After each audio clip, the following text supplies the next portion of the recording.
রাজার ঘরে ছোট রানী এলো পদ্মাবতী, রানী পদ্মাবতী।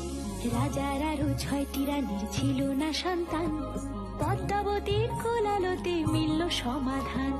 বছর যেতে জন্ম নিল 7 ছেলে 1 মেয়ে, হয় খুশির আকাশ হঠাৎ কালো মেঘে গেল ছেয়ে।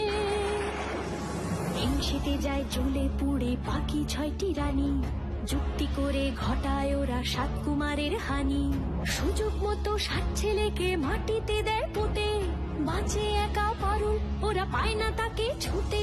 ধাইমা বাজায় সেই মেয়েকে বড় করে তোলে, 7 ভাইকে পায় যে পারুল 7টে চাপা ফুলে।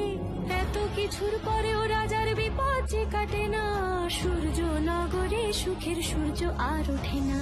হিংসা বিবাদ বিচ্ছেদ আর প্রেমের কাহিনীতে পারুল বোন কি পারবে 7 ভাই চম্পাকে জাগাতে।